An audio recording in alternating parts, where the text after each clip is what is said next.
Flanders. Now, Scott is the CEO of EHealth, knows a thing or two about what's going on in the pharmaceutical industry. Would you address, please, not your own company and not Obamacare, will you address what the President has just said about the drug makers, cut prices, streamline approval, make them in America, and quit subsidizing foreigners who get drugs cheaper than us? Your comment, please, Scott. Well, I really can't say it any better than you did, Stuart, but you're absolutely right, and so is the President. And I don't think the President should be underestimated on this one.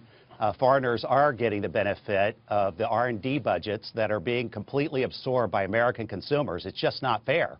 So in your estimation, listening to those headlines as we reported them, the drug makers are getting beaten up, are they? Well, the drug makers, they occupy 10% of the total health care spend in this country, $300 billion. And we're absorbing the R&D budgets for the entire rest of the world, and it's just not fair to middle-class consumers.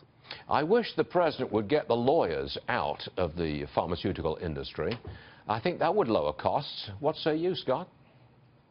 Well, definitely the FDA needs to be streamlined, and this is just part of the overall agenda of the President. He's just signed a executive order to remove two regulations for every single one that's passed. I think that's a very good start. Okay, let me break away from the drug makers for a second. I want to take a